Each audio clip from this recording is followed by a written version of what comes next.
ನಮಗೆ ಸಾಲ ಕೊಡುವಂಥ ಜನರು ನಮ್ಮ ಜೊತೆಗೆ ಇಲ್ಲ ಬರುವುದಿಲ್ಲ ಅನ್ನುವಂಥದ್ದು ಅಷ್ಟೇ ಮುಖ್ಯದ.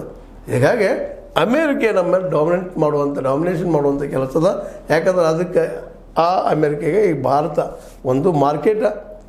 ಎರಡನೇದಾಗೆ ಇಲ್ಲೇ ಯಾವುದೇ ಉದ್ಯೋಗ ಸೃಷ್ಟಿ ಇಲ್ಲದಕ್ಕಾಗಿ ತಮ್ಮ ವಸ್ತುಗಳನ್ನ ಇಲ್ಲಿ ಎಕ್ಸ್ಪೋರ್ಟ್ ಮಾಡಿ ಇಲ್ಲಿಯ ನೋಡಿರಿ. ಈಗಾಗಲೇ ನೀವು ನೋಡಿದಿರಿ, ಈಗ ನಮ್ಮ ಒಂದು ಹಿಂದಿನ ವಿಡಿಯೋಗಳಲ್ಲೇ ಏನಂದರೆ ಇಲ್ಲಿ ಅಂಬಾನಿಯವರು ಇಲ್ಲೇ ಈ ಕೊಯ್ತಿಗೆ ಬಂದಾಗ, ದೋಹಾಗೆ ಬಂದಾಗ ಅಲ್ಲಿ ಹೋಗಿ ಭೇಟಿಯಾಗಿ ಚಿತ್ರವನ್ನು ನೋಡಿದ್ರಿ. ಅಂದ್ರೆ ಇಲ್ಲಿಯ ಬಂಡವಾಳಶಾಹಿಗಳನ್ನು ಅಥವಾ ಕಾರ್ಪೊರೇಟ್ಗಳನ್ನು ತಮ್ಮ ದೇಶಕ್ಕೆ ಹೇಳ್ಕೊಂಡು ಹೋಗಿ ಇಲ್ಲಿ ಪೂರ್ತಿಯಾಗಿ ಉದ್ಯೋಗ ಇಲ್ಲದಂಥ ಪರಿಸ್ಥಿತಿ ನಿರ್ಮಾಣ ಮಾಡುವ ಎಲ್ಲ ಸಾಧ್ಯತೆಗಳಿದ್ದಾವೆ.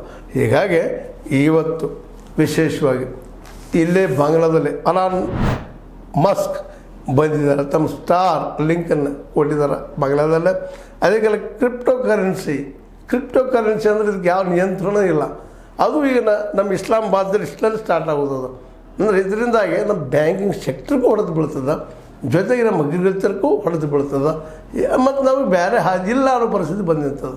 ಇಂಥ ಒಂದು ಕ್ರಿಟಿಕಲ್ ಪರಿಸ್ಥಿತಿಯಲ್ಲೇ ನಮ್ಮ ಮೋದಿಯವರು ಯಾವ ರೀತಿ ಅಂತ ಡಿಸಿಷನ್ ತೊಗೊಳ್ತಾರೆ ಅನ್ನೋದು, ಜೊತೆಗೆ ನಾವೆಲ್ಲರೂ ಯಾವ ರೀತಿಯಲ್ಲಿ ಡಿಸಿಷನ್ ತೊಗೊಳ್ತೀವಿ ಅನ್ನುವಂಥದ್ದು ನಾವು ವಿಚಾರ ಮಾಡಬೇಕಾಗ್ಯದ, ಮೋದಿಯವರು ವಿಚಾರ ಮಾಡಬೇಕಾಗ್ಯದ.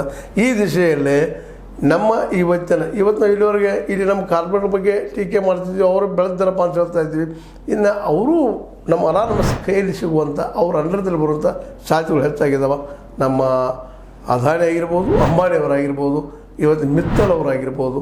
ಯಾಕಪ್ಪ ಅಂದ್ರೆ ಏರ್ಟೆಲ್ ಮತ್ತು ಅದ್ರ ಜೊತೆಗೆ ನಮ್ಮ ಜಿಯೋ ಎರಡೂ ಇವತ್ತು ಈ ಅನಾನಮಸ್ಕರ ಸ್ಟಾರ್ ಲಿಂಕದ ಅಡಿಯಲ್ಲಿ ಕೆಲಸ ಮಾಡುವಂಥ ಪ್ರಸಂಗ ಬರೋದ್ರಿಂದಾಗಿ ಡಿಜಿಟಲ್ ಮೀಡಿಯಾ ಜೊತೆಗೆ ನಮ್ಮ ಅಗ್ರಿಕಲ್ಚರು, ನಮ್ಮ ಬ್ಯಾಂಕಿಂಗ್ ಸೆಕ್ಟರ್ ಎಲ್ಲ ಪೂರ್ತಿಯಾಗಿ ಈ ಅಮೇರಿಕೆ ಅಥವಾ US